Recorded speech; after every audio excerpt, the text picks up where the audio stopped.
Oh my God, it's the coolest thing ever. Hey guys, have you heard of Goldbelly? Well, check this out. It's this amazing site where they ship the most iconic, famous foods from restaurants across the country, anywhere nationwide. I've never found a more perfect gift than food. They ship Chicago deep dish pizza, New York bagels, Maine lobster rolls, and even Ina Garten's famous cakes. Seriously. So if you're looking for a gift for the food lover in your life, head to goldbelly.com and get 20% off your first order with promo code GIFT. This episode is brought to you by Progressive Insurance. Fiscally responsible, financial geniuses, monetary magicians. These are things people say about drivers who switch their car insurance to Progressive and save hundreds. Visit progressive.com to see if you could save. Progressive Casualty Insurance Company and Affiliates. Potential savings will vary, not available in all states or situations.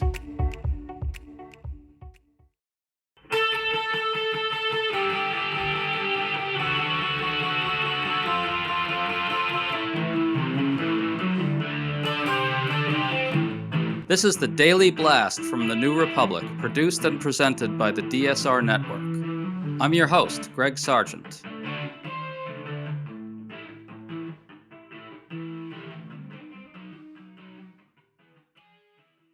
On Monday afternoon, Donald Trump angrily tried to put a positive spin on the deepening fiasco around Elon Musk's so-called Department of Government Efficiency. He defended Musk's insane email instructing federal employees to list their accomplishments. This has been defied by numerous top officials from Trump's own administration, but Trump said the idea was great and then spread more confusion about it. All this comes as Trump is getting hit by more terrible poll numbers, this time on the economy. Trump had some spin to offer on the polls as well. Which raises a question. Does there come a point at which these sorts of bizarre contortions and ramblings undermine support for Trump among the voters who still, for some reason, see him as a strong, competent, and decisive leader? Writer Susan Milligan has a new piece for the New Republic looking at how Republicans have been portraying Trump lately as a strong daddy figure. So we're talking to her about why this portrayal is looking more and more absurd by the second. Thanks for coming back on, Susan. Glad to be on. Thanks for having me. Okay, to catch people up, Musk sent this email over the weekend telling federal employees to list their last week's accomplishments and then said that failure to reply would be taken as resignation. Trump was asked about that on Monday, and then this happened. He wanted to know what you did this week. You know why he wanted that, by the way? I thought it was great. Because we have people that don't show up to work and nobody even knows if they work for the government. So by asking the question, tell us what you did this week, what he's doing is saying, are you actually working? And then if you don't answer, like you're sort of semi-fired or you're fired, because a lot of people are not answering because they don't even exist. They're trying to find, that's how badly various parts of our government were run by, and especially by this last group. Note how angry he is at being questioned on this. FBI Director Kash Patel, Director of National Intelligence Tulsi Gabbard, and numerous other agency officials have told their employees that they don't need to respond to this email, yet here Trump seems to suggest that it might be live policy, spreading more confusion. Doesn't sound like he knows what's actually been happening with the idea or the pushback it's received. What do you think, Susan? He does not understand the pushback, and he gets very, very angry when anybody challenges him. And I think he especially doesn't like it when the attention goes to Elon Musk, and he doesn't like it when Elon Musk screws up. And it's, he likes being in charge, and he does not feel in charge at the moment. There was one moment, I think, a few days ago where Trump said something like, Elon Musk is doing a great job, but I'd like him to be even more aggressive. And what he really meant by that, very plainly, is that Elon's got to start showing the goods already because he's not coming up with anything. Well, no, they've put out some numbers, though, that I think are preposterous. Trump said something today along the lines of hundreds of billions of dollars in waste and fraud and abuse being identified, which is just absurd. The email situation was ridiculous because he tried to cover for it, Trump, today by saying that they're just trying to figure out who was really working. So if you didn't respond to the email, then you weren't working and maybe you didn't really exist. But they were sent on Saturday. So I don't know what they thought, that 2.3 million federal workers across the country would be checking their work emails on a Saturday afternoon. But Yeah, that really blew up in his face. Yeah, absolutely. And I think Trump is a bit ticked off about the polling right now. CNN analyst Harry Enton highlighted some remarkable numbers from Gallup's latest economic confidence index. Only 20% right now say the economy is good or excellent, and 59% say the economy is getting worse. Susan, it seems to me that if this continues, negative perceptions of the economy could color how the public sees all of Musk's massive cuts and firings. Trump is desperately trying to portray Musk as on top of things, as rooting out waste and fraud and making everything hum like a machine. But negative perceptions of the economy will lead voters to be more likely to see everything as going off the rails. What do you think?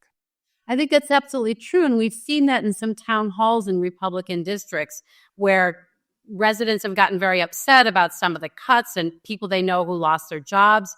I don't know why they didn't think that the cutbacks would affect them somehow, but of course they have, and they will continue to do so.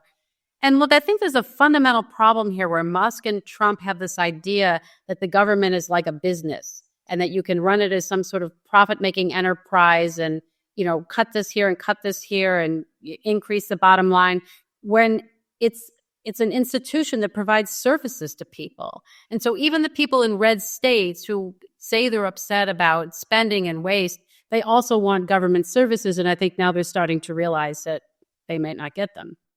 Speaking of trying to portray this as stern, tough-minded business thinking, in your piece, you detail how Trump propagandists have pushed this idea of Trump as the stern daddy businessman who administers tough love.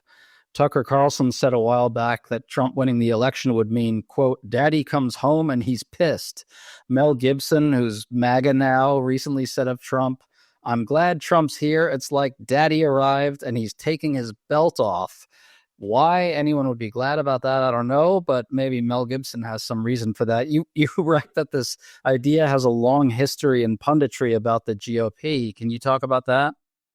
Yes, I mean, there's this idea that the Democrats are the mommy party and they want to nurture, they want to help the, people who are underserved in some way with healthcare, with education, with housing, that sort of thing. And that Republicans are the daddy party and they want to protect you from evil outside forces and so forth. But still, both of them are rooted in the idea that the government is doing something for you. What Trump is being is he's not being a daddy. He's being bad dad. He's being abusive dad. He's being belligerent dad. As I said, he's the dad at the Little League game who berates the umpire and makes his own kid cry for dropping a fly ball. This is not the dad that you want in charge, right? And it's all about him and how it makes him look. And he's remaking the party, though, in this way, unless they push back.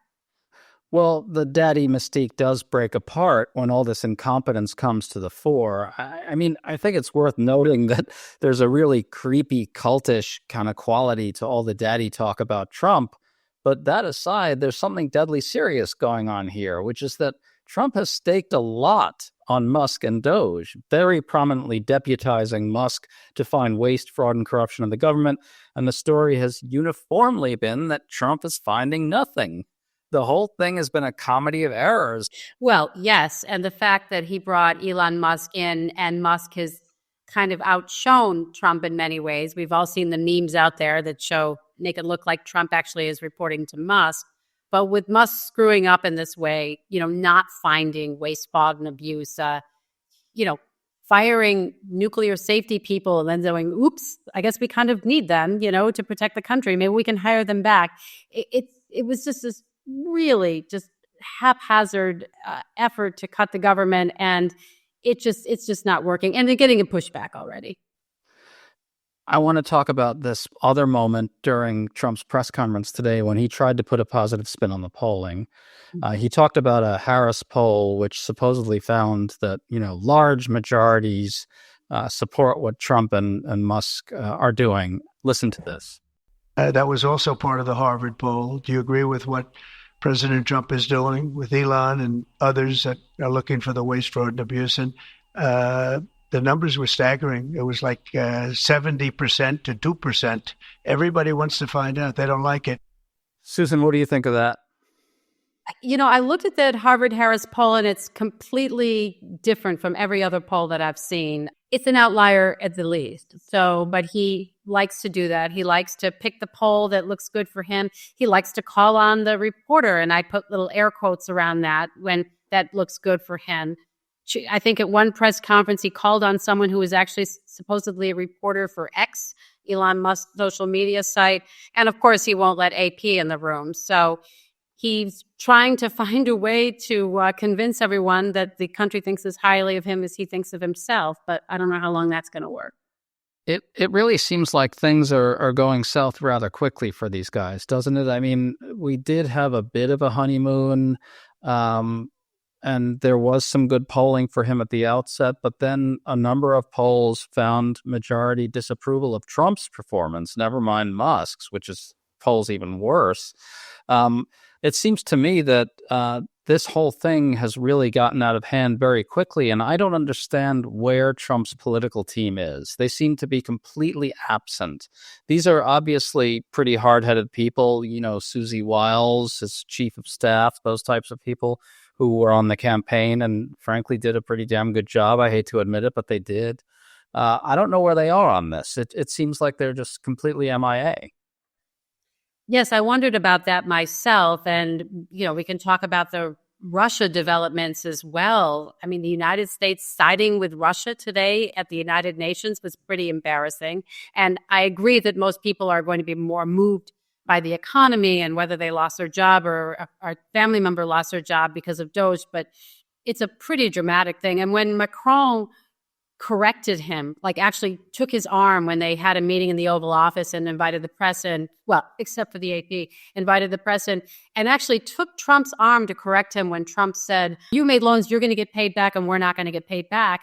And Macron took his arm and said no, interrupted him and said no, and corrected him and talked about how they paid for 60% of the effort. There was another scene in that meeting that was kind of weird and creepy where Trump actually put his hand on Macron's knee and Macron picked it up and moved it over to Trump, and Trump kept trying to push it back. And I don't know whether that was trying to make it look like they were besties or what, but it was a really weird, dominating scene. Is that something Stern Daddy does? That's something Creepy Daddy does. That's one with the kids on the street. Their parents tell them, don't go to that guy's house for Halloween. Yeah, I mean, I think that to be serious for a second, it really seems to me that that type of moment where Macron stepped in and corrected Trump on some basic facts about the situation regarding Europe and Ukraine also really undercuts this kind of mystique of him as someone who's really in charge and strong and with kind of an unshakable mastery of events. I think we have two things going on with Trump. I think in general, sometimes when people come from the business world and they've been a CEO, it's a hard adjustment for them to come into government where they can't just dictate something and it gets followed. It doesn't work that way in government, not even when you're the president of the United States. Barack Obama used to talk about how only when you become president do you realize how little power you actually have, like how many ways people can undo the things that you want to do. But you add on to that the narcissism that Trump has and his rage when he's criticized or questioned in any way, and his willingness to just make up stuff. And, for example, the prosecutor who resigned in New York, and he interrupted the reporter to say, no, she was fired. She was fired. She wasn't fired. She resigned. But those things coming together is narcissism and the frustration over not being able to run the U.S. government like it's, The Apprentice or something, I think really unnerves him. It's February, and that means Valentine's Day is around the corner, love is in the air, and the new Trump administration is causing stress with every new action. The best way to stay up to date on the latest news and breaking headlines during this turbulent time is to become a DSR member and gain access to additional content across our network, in addition to other exclusive benefits like an ad-free listening experience, exclusive content, access to our Discord community, and more. Use code DSR2025 to get 40% off of your membership and sign up today at thedsrnetwork.com/buy. That's DSR 2025 at thedsrnetwork.com/buy. Thank you and enjoy the show. Speaking of Trump's rage, he also got really ticked with Macron when Macron was going through all that stuff about how the financing of the Ukraine war really works. He was kind of shaking his head, implying, I think, what was going through his head was something like, the Europeans are just scamming us, they're scamming us, they're scamming us. It's all bullshit, it's all made up. It really, really ticked him off very profoundly to be corrected by Macron there. And it also says something that Macron felt comfortable openly dressing down the president of the United States in his house. I mean, that says something, that's a subtler message, but it says still a very powerful message right there that he felt that that was okay to do that. It says something about Trump's standing in the world. I would think that got Stern Daddy very angry. Yes, well, he didn't take his belt out, fortunately. Yeah, well, so I think there's a really serious thing here too as well, which is they're embarked on this project of breaking laws in a serial way, trying to essentially dismantle the government piece by piece, almost like kids picking legs off a spider. They're bullying press organizations by casting them out if they won't repeat Trump's propaganda verbatim. That literally happened. That's what's happening with the AP. They're trying to acclimate people to authoritarian, autocratic rule. And when it looks like a shit show, it becomes a big problem for them. The whole point of Trump's authoritarianism is to essentially say, you've been frustrated by the failures and incompetence of the previous administration. Here comes a strong leader to set everything right. And then in their calculus, that will get people acclimated to and accepting of authoritarian rule and so forth. But it's all been just a catastrophe so far. It's just been a real mess. And I don't see how they're able to bridge those two things. It seems like the chasm between those two things is a major problem for them. I think it is. And look, there's always about a third of the public worldwide that wants an authoritarian leader, alarmingly. And, you know, you can look at Eric Fromm and read that and see it as the tension between the struggle to be free and the desire to be led. But another common thread is that people who want that never think that they will become the victims of the authoritarian. They think that they are the ones who will benefit. So very quickly, quicker, frankly, than I had anticipated, you're seeing people who were Trump supporters, who were behind this waste, fraud, and abuse program, finding that they're getting hurt by it, saying, you know, I voted for Trump and my daughter just lost her dream job, you know, working for this agency. What happened? Or the Venezuelans who voted for Trump and are seeing their neighbors who are undocumented being deported. I'm not sure what they thought was going to happen, but apparently they didn't think it was going to happen to them. Well, there was actually polling that showed that among Latino voters in particular, large percentages thought that when Trump was talking about deporting people, he wasn't talking about them. Well, I think they're finding out now that he was. And I'm curious to see what will happen with the Latino vote in the midterms. Of course, the Latino vote is not monolithic, but Trump made some substantial inroads in that vote in 2024. And I think he may lose it. Just to bring this back to Musk and DOGE, where do you see this going? Does there come a point at which Trump really does have to rein Musk in? It's looking to me like it's becoming a major problem for the Republican Party.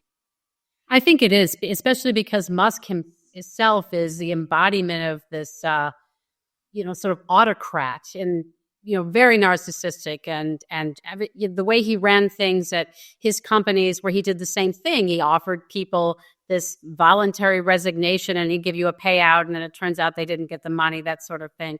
But it's just very bad PR for the administration. And he's not even a cabinet secretary. He's not the vice president. I think he's going to need to find some way to rein him in without making it look like that's what he did, making it look like it was Elon's idea. But they're up against forces that they thought that they could just, quash, and they can't. The federal workforce, These people been around for a long time. It's like what they say about roaches in your apartment. They live there, you just rent. It's the same thing when it comes to sort of the federal workforce. Not that they're roaches, but you know what I'm saying? They're a permanent institution, and there are people who have been in the federal workforce. They've worked for under a lot of different presidents, and they just adjust to it. Trump does not understand they don't work for him, that they work for the U.S. government. They work for the American people. And I'm not sure he's ever going to fully accept that, and that's going to be a problem. That's exactly why he thinks he can just bark, "You're fired," or have Elon Musk bark, "You're fired," and then it'll just happen. He doesn't recognize the legitimacy of civil service protections in any way. Where do you see the perceptions of Trump going? Do you expect there to be like a real downturn in perceptions of him as a strong leader going forward? I think if the economy really tanks, and we're already seeing some problems there, and if people are losing their jobs, and if people are not getting the government services that they've just taken for granted, even as they thought that there was this big bloated bureaucracy, then yes, I think that will damage him. And honestly, even though we all believe that people do not vote on foreign policy, you can't ignore what the Russia stuff, the Ukraine stuff has done to the U.S. image overseas. And it was obvious today when Macron dressed him down in his room, in his house. Definitely a real key tell there. Susan Milligan, thanks so much for talking to us today. Good to talk to you. Always great to talk to you. You've been listening to The Daily Blast with me, your host, Greg Sargent. The Daily Blast is a New Republic podcast and is produced by Riley Fessler on the DSR Network.